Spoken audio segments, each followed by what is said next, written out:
Turpinam ar vienu ļoti, manuprāt, aktuālu jautājumu, proti, kā novērst interešu konfliktus projektos, aģentūras uzraudzītajos projektos, un mums ciemos uz mūsu improvizēto studiju ir atnākusi Linda Pucēna, krāpšanas risku vadības nodaļas vadītāja.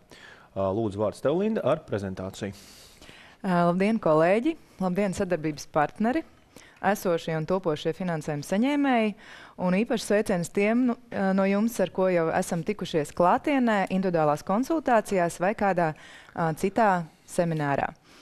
Šodienas tēma - interešu konflikta līkloči. Kāpēc līkloči? Tādēļ, ka regulējums ir gana sarežģīts, bet man atvēlētajā laikā centīšos jūs vest cauri šiem līkločiem un viest skaidrību. Kas tad ir interešu konflikts Eiropas Savienības fondu īstenošanā un kas ir tie aspekti, kam būtu jāpievērš uzmanība, lai izvairītos no liekām problēmu situācijām un riskiem. Kādēļ šis ir būtiski? Interešu konfliktām ir nulles tolerance, kas nozīmē, ka interešu konflikta situācijas projektu īstenošanā nav pieļaujamas un ir maksimāli jādara viss, lai šādas situācijas novērstu. Un šis regulējums, interešu konflikta regulējums, attiecas gan uz Eiropas Savienības fondu projektu īstenošanas uzraudzībā iesaistītām institūcijām, kāda ir arī Centrālā finanšu un līguma aģentūra, gan arī uz finansējuma saņēmējiem. Un piemērojamais regulējums ir atkarīgs no konkrētās lomas projektu ieviešanā. Proti, ja jūs esat finansējuma saņēmējs, kas veic arī kādas deleģētās funkcijas, piemēram, labuma piešķiršanu gala saņēmējiem, atlases procedūras, izvērtējumus, tad uz jums būs attiecināms arī regulējums, kas ir pielīdzināms šim regulējumam, kas ir saistošs jau fondu ieviešanas iestādēm, savukārt uz finansējuma saņēmējiem, kas ir labuma saņēmēji un tālāk šos piešķīrumus neveic, konkrētais regulējums būs nacionālais regulējums, kas izrietēs no iepirkuma likuma vai likuma par interešu konfliktu novēršanu amatpersonu darbībā. Interešu konflikta regulējums šeit ir atspoguļots schematiski. Kā jau iepriekš minēju, tas būs atkarīgs no jūsu lomas projekta īstenošanā. Interešu konflikts var būt gan faktisks, kas nozīmē, ka šī situācija ir reāls interešu konflikts, kad pienākumu izpildi ietekmē blakus apstākļi, kas nav pieļaujami, personīga interesētība, mantiskie interesētība, par ko sīkāk runāšu turpmākajā prezentācijā. Varbūt arī potenciāls interešu konflikts, kas nozīmē, ka saites, kas veidojas šajā brīdī, var ietekmēt tālāku lēmumu pieņemšanu. Un ir vēl tāds veids kā šķietams interešu konflikts, kas nozīmē, ka situācija konkrēti vērotājiem no malas varētu likties kā interešu konflikts. Bet visas šīs situācijas ir tālāk jāizvērtē. Proti, ja runājam par šķietamu interešu konfliktu, tā varētu būt situācija, kad jūs publiskā telpā ieraugat fotogrāfiju, kurā ir divas personas, un var rasties jautājums, vai viņas ir pazīstamas, vai starp viņām pastāv zināma saikne. Un attiecīgi, ja jūsu pienākumā būtu izvērtēt šo situāciju, tad acīm redzot būtu jāuzdod papildu jautājumu, kāds ir situācijas konteksts un vai reāli šeit pastāv konkrēta saistības starp personām, vai tā ir tikai šķietama. Ja runājam par regulējumu, sāksim ar finanšu regulu. Finanšu regula ir attiecināma uz visām institūcijām, kas ir iesaistītas Eiropas Savienības fondu projektu uzraudzībā, un, kā jau minēju, arī uz finansējuma saņēmējiem, kas pilda deleģētās funkcijas. Un finanšu regulas 61. pāns ietver interešu konflikta definīciju. Proti, interešu konflikts veidojas tajā situācijā, ja personas pienākumu neatkarīgu un objektīvu izpildi kavē iemesli, kas saistīts ar personiskām saitēm, emocionālām saitēm, darījuma attiecībām vai jebkādām citām tiešām vai netiešām interesēm. Un mazliet ieskicēšu, ko katrs no šiem veidiem ietver. Proti, ģimenes tvērums finanšu regulas izpratnē ir ārkārtīgi plašs, un tas ir plašāks kā mūsu nacionālais regulējums. Tas ietver vairāku pakāpju radniecības, gan vecāku un bērnu attiecības, vecvecāku un mazbērnu attiecības, brāļus, māsas, adoptētos, adoptētājus, un arī teiksim, tādas radniecības pakāpes, ko nacionālais regulējums neaptver. Emocionālās saites arī ir ārkārtīgi plašs regulējums, un tas var ietvert draudzības attiecības, kaimiņu attiecības un citas personiskās saiknes starp personām. Tiešas vai netiešas personiskas intereses arī ļoti plašs tvērums. Tas var ietvert kopīgu darbību biedrībās, interešu grupās, un ekonomiskās intereses parasti būs darījuma attiecības. Šis plašais tvērums atspoguļo nepieciešamību pēc detalizēta izvērtējuma. Proti ir jāsaprot, vai konkrētās plaši definētās saites patiešām ietekmē personas lēmumu pieņemšanu. Un tas arī būs šis kritērijs, lai identificētu interešu konfliktu. Konkrēti piemēri. Ja runājam par uzraudzības stadiju, tā var būt situācija, kad projekta vadītājs brauc pārbaudē projekta īstenošanas vietā uz uzņēmumu, kas pieder tā radiniekam vai draugam, kas nozīmē, ka šī objektīvā izvērtēšana nebūs iespējama konkrētajā situācijā. Tāpat interešu konflikta situācija var veidoties, piemēram, projekta iesnieguma atlases posmā, ja kādam no komisijas locekļiem ir personiskas saiknes ar pretendentu. Līdz ar to šīs ir tās situācijas, no kurām noteikti būtu jāizvērās. Un interešu konflikts ir vērtējums personu līmenī, kas nozīmē, ka saikne ir vērtējuma nevis starp uzņēmumiem vai institūcijām vai biedrībām, bet konkrētu personu līmenī, proti starp personu, kas pieņem lēmumu, un personu, kas šī lēmuma rezultātā gūst konkrēto labumu. Kad nebūtu konstatējams interešu konflikts, tā ir situācija, kad lēmums skar ļoti plašu sabiedrības daļu, piemēram, pašvaldību vai ekonomikas nozari kopumā, kas nozīmē, ka individuālais labuma saņēmējs nav īpašā vai atšķirīgā situācijā no šīs sabiedrības daļas, pret kuru tiek pieņemts lēmums. Ko svarīgi ņemt vērā? Ka interešu konflikts var pastāvēt pat tad, ja netiek gūts fizisks, reāls labums, piemēram, kādi mantiskie līdzekļi, kāds atlīdzinājums, bet interešu konflikts ir objektīvi vienkārši novērtējums kā situācija, kad lēmuma pieņemšana tiek ietekmēta tai skaitā ar emocionālu piesaisti pret lēmumu šo te subjektu un attiecīgi nav jāpierāda konkrēta labuma gūšana šī lēmuma pieņemšanas rezultātā. Un tāpat nav jāpierāda, ka ir bijusi faktiski ietekme. Kā ar finansējuma saņēmējiem? Kā jau minēju, ja jūs esat finansējuma saņēmējs, kas pats neveic šīs deleģētās funkcijas un nepieņem tālāk lēmumus pret gala saņēmējiem, tad uz jums ir attiecināms nacionālais regulējums, publisko iepirkumu likums, Ministrijas noteikuma numurs 104, jūs esat uzņēmums, kas veic iepirkumu projektu ietvaros, un attiecīgi interešu konflikta novēršanas likums, ja jūs esat amatpersona. Bet, kā jau minēju, ir šie vairāku līmeņu projekti, kuru ietvaros tad ir jāizvērtē, kāds ir šis personas pieņemamo jautājumu un pienākumu loks, un iespējams ir jāpiemēro finanšu regula. Tas ir katrā gadījumā jāvērtē atšķirīgi, un, ja jums ir šaubas, noteikti vienmēr esat aicināti vērsties Centrālajā finanšu līguma aģentūrā, lai izvērtētu jūsu konkrētā pasākuma vai projekta regulējumu un saprastu šo normatīvo aktu tvērumu. Ja runājam par likumu par interešu konfliktu novēršanu amatpersonu darbībā, tas ir attiecināms uz valsts amatpersonām, un ko noteikti gribēju pieminēt, ka šajos daudzpakāpju projektos, kuros finansējuma saņēmējs veic deleģēto funkciju, personas, kas pieņem lēmumus vai piedalās to sagatavošanā vai piedalās lēmumu pieņemšanā, arī ir pielīdzināmas amatpersonām.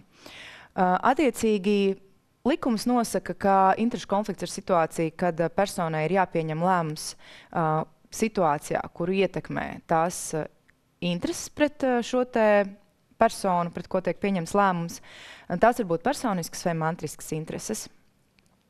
Un ir aizliegta rīcība interešu konflikta situācijā, ir aizliegts veikt uzraudzības funkcijas šādā situācijā, kā arī slēgt līgumus, pastāvot interešu konfliktam.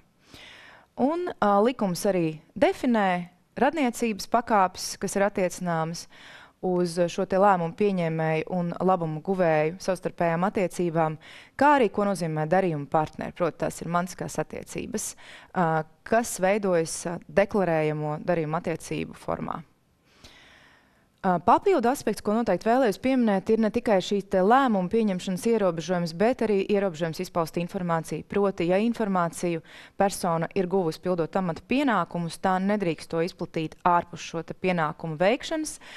Proti, nevar dalīties ar draugiem vai radiem pie kafijas vai tējas ar kādu informāciju, kas ir absolūti strikti amata pienākumu ietvaros iegūta un lietojama.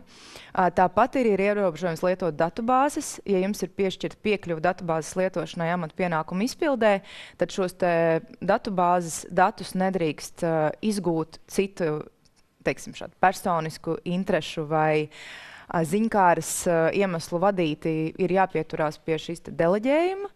Ja datubāze ir pieejama amatpienākumu izpildē, tad ir jāspēj vienmēr pamatot, kāpēc šie dati ir iegūti, kādu amatpienākumu izpildē, kādu funkciju veikšanai jums konkrētā informācija ir nepieciešama.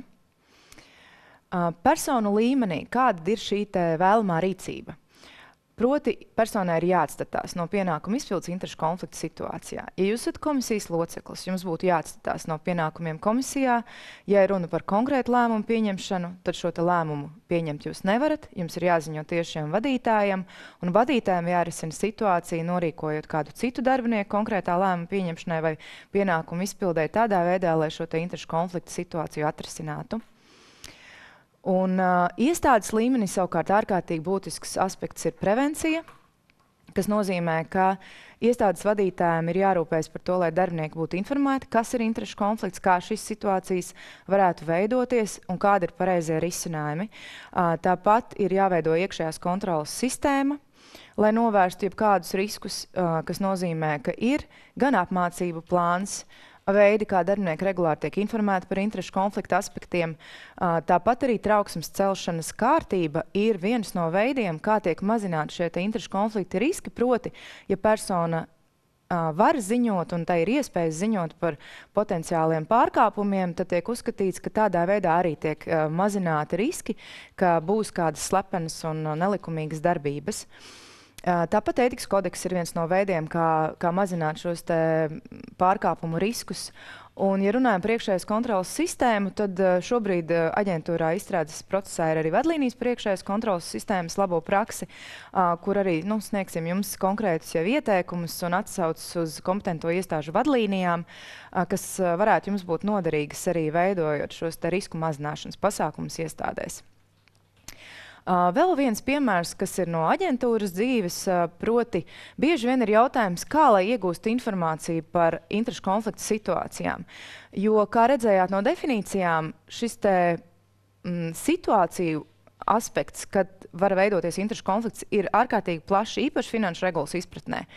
Jo, ja mēs runājam par personiskām saiknēm vai radniecību, protams, ir ierobežots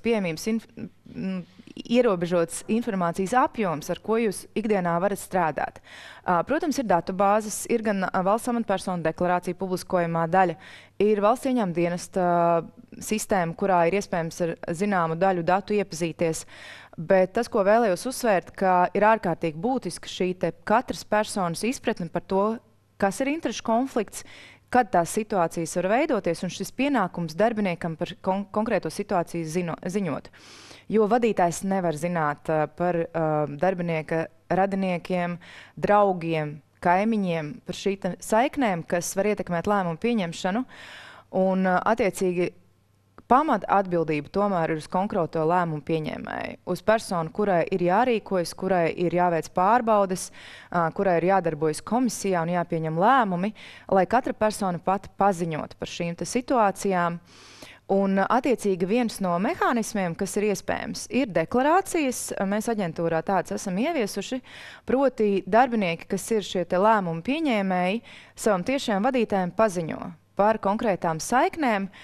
Nav tā, ka ir jāuzskaita viss radinieku loks vai visi draugi, bet darbinieks ziņo par konkrētu situāciju. Proti, ja mans draugs piedalās projekta īstenošanā, ir finansējums saņēmējs, tad es zinu, ka pret šo draugu es nekad lēmumus nepieņemšu, un es deklarēju savam vadītājam, ka lūdzu atstat mani no pienākumu izpildes visos gadījumos, kad konkrētais subjekts parādās šajā subjektu lokā, pret ko ir jāpieņem lēmums. Un attiecīgi tādā veidā tas risks tiek mazināts. Tā kā, tas, ko vēlējos uzsvērt, ir ārkārtīgi svarīgi šāda godīga informācijas apmaiņa jūsu iestādes ietvaros, lai darbinieki ir informēti, lai viņi droši ziņo par šīm riskiem, par situācijām, lai arī attiecīgi vadītājs var rīkoties un novērst riskus.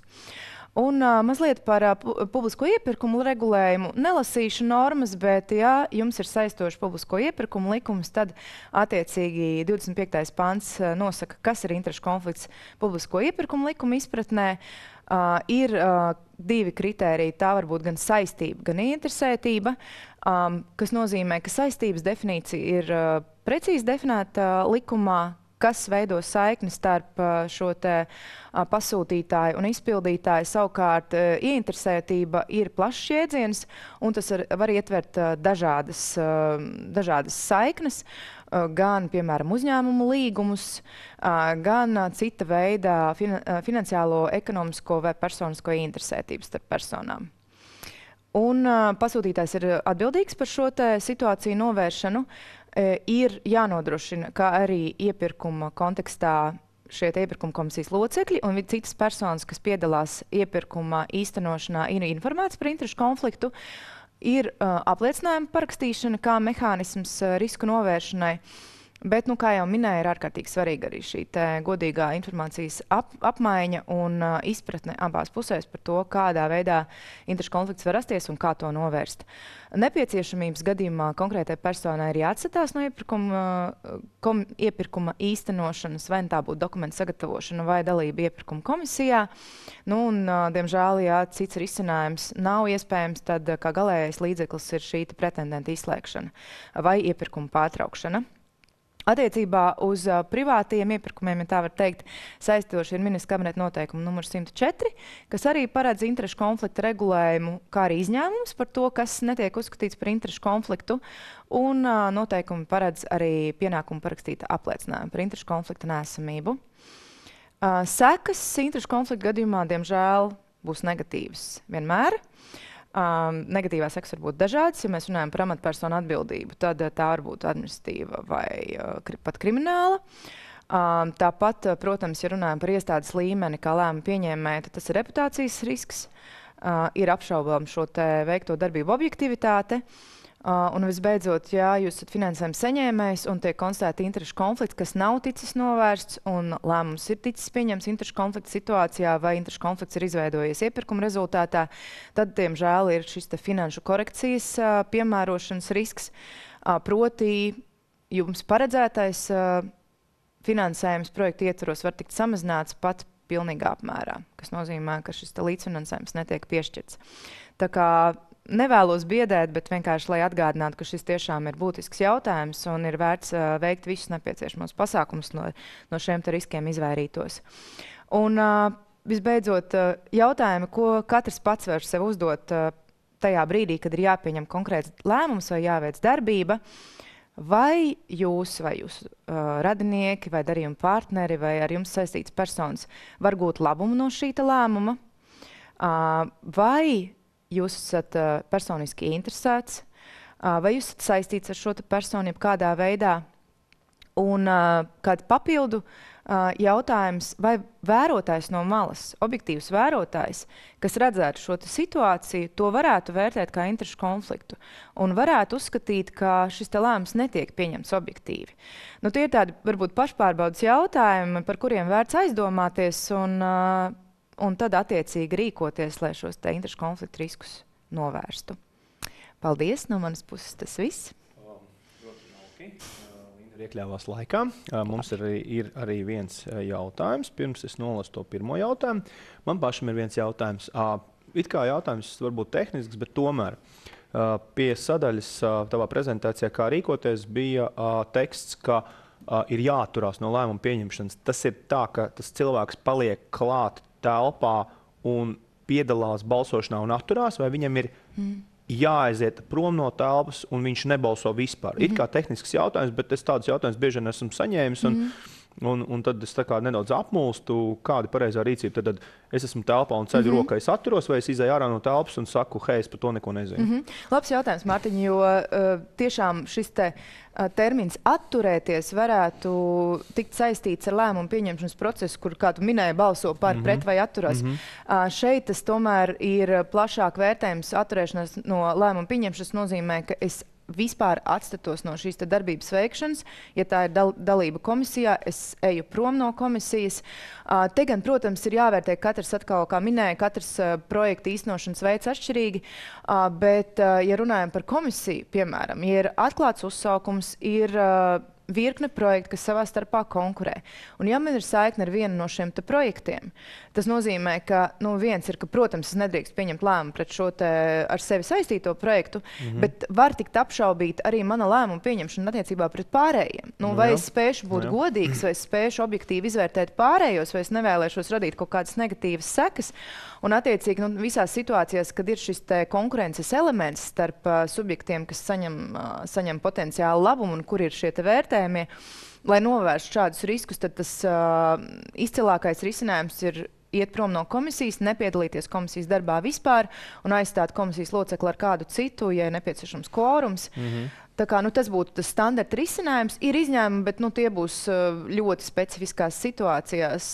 Līdz ar to tas pamat uzstādījums ir iet prom no lēmumu, iet prom no komisijas. Skaidrs. Rekrutē zinošāks cilvēks par manīm, bet, diemžēl, anonīms, tā kā nevar uzteikt ar uzslavu. Iepirkuma gadījumā nav atļauts atturēties, ir par vai pret? Tālūk. Labi, un jautājums, kur uzdevējs jau pirms 13 minūtēm vēstīja arī, diemžēl, anonīms, vai finanšu regula un interešu konflikta definīcija ir attiecināma uz parasto projektu īstenotāju SIA. Proti, vai SIA var pirkt tehniku no radinieka. Es pieņemu, ka parastais projekta īstenotājs iespējams ir tas pats, kas finansējuma saņēmējs aģentūrā. Tad ir attiecināms vai nav attiecināms? Uz finansējuma saņēmēju parasto, ja tā var teikt, kuram nav šis lēmumu pieņemšanas funkcijas, kā piemēram komisijas vai atlases, finanšu regula tieši nav attiecināma, tur ir attiecināms nacionālais regulējums, bet ja šeit ir minēts, piemēram, ka uzņēmums pērk iekārtas vai veic iepirkumu, tad visdrīzāk būs attiecinājumi noteikumi numur 104, kas attiecas uz privātiem iepirkumiem. Tur ir interešu konflikta regulējums, un tu jāskatās konkrēti, vai šī situācija izpildās, jo arī tur, protams, ir interešu konflikta normas, kuras ir jāievēro, un no interešu konflikta jāizvairās. Tā kā tur aicina pievērst uzmanību konkrētiem regulējumam. Finanšu regula nebūs. Skaidrs, finanšu regula nebūs, būs MK noteikumi, pasūtītāji finansēti noteikumi, kā veikt iepirkumus, tur garš nosaukums uz 2 vai 3 rindiņām. Labi, paldies. Vairāk jautājumu nav. Man arī tapa daudz kas skaidrāks. Tad, restīvi, ja ir bažas, tad jāiet ārā no telpas un jālūdz sevi aizstāt ar kādu citu kompetentāku un zinošāku cilvēku.